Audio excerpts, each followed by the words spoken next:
Okay, for fun, I'm gonna help a person test this thing out because he asked me to. I don't know if you guys can see it here at the screen.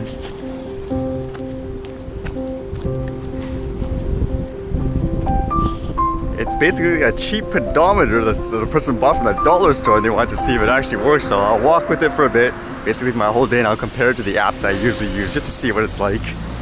Seems like some of the smoke is still in the sky, but it's clearing up, it seems like. And funny enough, I was reading this article how it says, breathing Vancouver air right now is equal to smoking more than 7 cigarettes. Apparently people were using this app, which basically tries to calculate, I guess, for things like pollution and smoke when you're outside.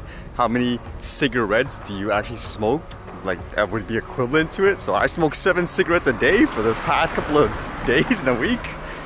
Makes you wonder how accurate that is. At the same time, again, it kind of made me wonder last time, with all the smoke in the air, is it counterproductive for a person like me to be walking outside and so forth, even though they say it's healthy to do that?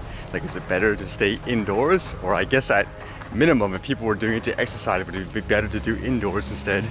This was kind of interesting. It says, drone video from Amazon captures tribe isolated from the world. And when they say Amazon, they don't mean like the company, the shopping site, like literally like an Amazon forest, for example. It says a team of researchers traveled nearly 75 miles on foot to reach the isolated people. So apparently, as it says, someone I guess was flying a drone there. I think they did it specifically for the research as indicated here. Apparently these people have never had contact with, say, the outside world, if that's what you want to call it. So no exposure to things like tech, modern science, or anything like that. It says the government expedition, the third one this year, took place July 16th to August 1st and covered 186 miles, nearly 75 of them on foot, according to FNAI. The foundation said in its latest trek, which included boats, off-road vehicles, and motorcycles, verified the existence of isolated people. So while this video was taken last year, apparently they just released it recently.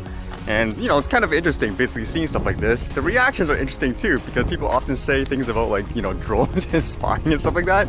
The reactions from people were, leave them alone, like stop spying and all that. They don't need modern science. So it's kind of interesting. Although for me, it's just hard to imagine like anywhere in the world nowadays that you would be isolated, like no type of contact, knowledge of anything else, like in modern day tech that we're used to, like at all. It's kind of weird to think about. For example, I would imagine even if you're isolated like that, at this day and age, you would have at least heard, like, say, an airplane fly by the area or something like that. So it just makes you wonder how they basically stayed that long being isolated. And today it seems like this article popped up for me everywhere. It says, Kelly Tran, I won't be marginalized by online harassment. Now, to my understanding, she's the actress in the Star Wars movie, and because of her role and character, I guess a lot of fans were unhappy about that, and so they started to online harass her, like in many ways, just giving like mean-spirited comments and all that. And to my understanding, because of that, she started to close down things like her social media accounts just because of all the bullying, and just recently she came out and talked about it. And I guess overall, the question I would have when I was reading this was, it's about bullying. Now, what's the reason that she was being bullied? I think that's kind of the question that's a little up for debate. So she starts off here by expressing here, it says, it wasn't their words, it's that I started to believe them. Their words seem to confirm what growing up as a woman and a person of color already taught me, that I belonged in margins and spaces, valid only as a minor character in their lives and stories. So it basically comes down to a person of color, a minority, like Asian in this case, basically feeling that she couldn't really be herself because you're always taught, I guess, if it's a person like her, you're always going to be stuck doing the small stuff. You have to be this way or rely on this person. Only those people can be successful and all that stuff.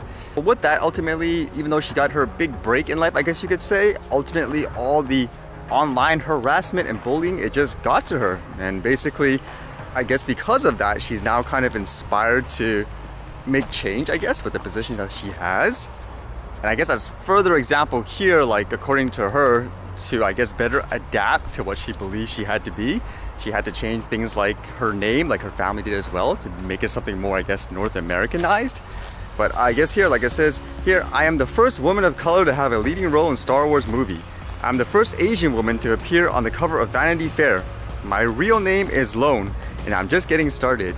Things like online bullying and stuff, it is an issue for a lot of people, and it's kind of good to see people kind of rise back up for it, at the same time kind of using their, I guess, platform and reach in a good way in that way. But the thing I was wondering here, because it kind of implies a lot about race and culture, I guess, as a reason she got bullied. But I'm just trying to think in my mind, is it more due to race and culture in this case, or is it more just due to crazy fans basically who, I guess they can't tell the difference. If you don't like a character, you don't like the story, then criticize the script or something like that. Like, don't go after the people that are just doing a job and playing the role, if that makes sense. Like, it makes me wonder if that's the case here. I guess a good example is, has anyone ever watched things like WWE, for example, where people obviously play characters, like it's their job to either make people like or hate them? Like, some people, they can't distinguish the difference, or they get too carried away. Like, even though they hate the character, if they see the person in real life, they still treat them as if they are the character. There's a show called Haters. It's H8TERS. Like, watch the one, there was one called The Miz. Like, look at that guy. In terms of the hater, like, can't you tell the difference between like a guy playing a role? But no, like at the end it's like, no, I still hate you and all that stuff. It's kind of funny. But that comes back to, I guess, to the point here. Like, when it comes to things like the bullying and stuff, is it actually more due to things like her race and all that, or is it more just due to crazy fans just not liking her character and all that, so she's attacking her personally in that sense? Like, don't get me wrong, I mean, a lot of the stuff she says is pretty much true, okay, in terms of a minority, in terms of the opportunities you're given. I mean, I know that from first-hand experience. I mean, that's how it is. At the same time, again, I just wonder, like in this case, if it's more due to people just being like ignorant and how they're approaching it. Like, for me, it makes me feel a little uncomfortable, like reading stuff like this. It says, I want to live in a world where children of color don't spend their entire adolescence wishing to be white. Okay, I get it, like there's racism and stuff like that, but I don't know, like for me, I was born and raised in Canada, and I treat everyone kind of the same, and for the most part, most people do too. But I'm just a little worried where, like in this case, if it's not really to do about racism, just like crazy fans, I'd be worried it'll end up kind of like that. Remember that Chinese dress situation where people got offended by it? Like, holy cow, that's overboard. But it's good where when you're in that position, I personally feel that you're using it in a good way to try to influence positive change. I think that's always great, as opposed to just using it for, I guess, people usually use their position just for commercial purposes. So it's good to see that. Again, it just makes you wonder, like, do you think it's good to, I guess, focus on things like race and stuff in this case?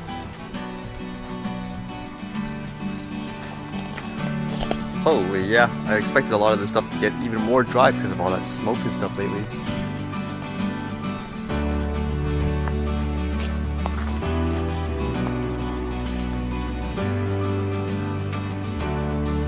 Holy cow, just like that, there's like so much growing now, like the smaller ones.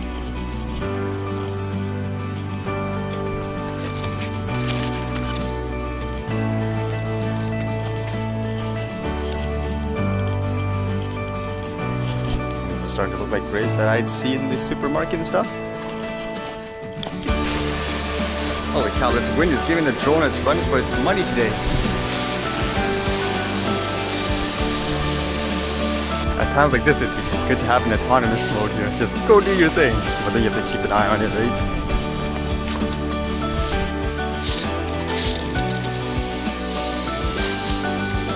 Holy.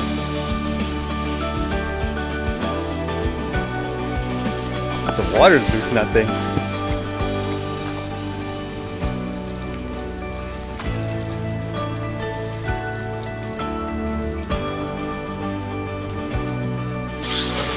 There we go.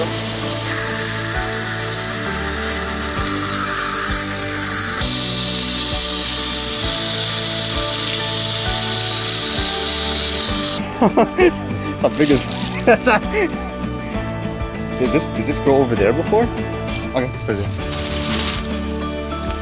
This is so little. I was like, that's him. What?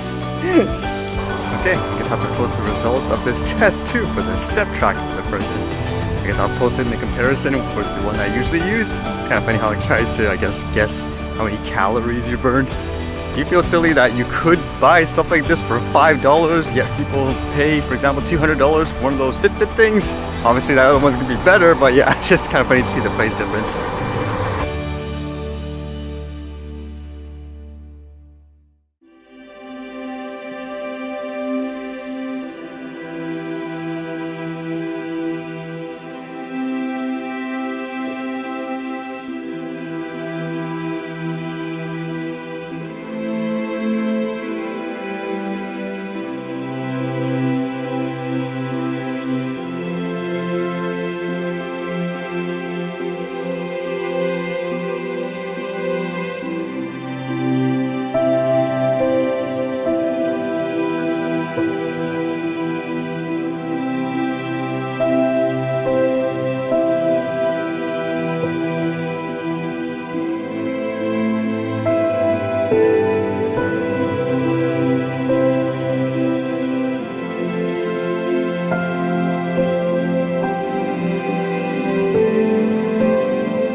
See you guys later.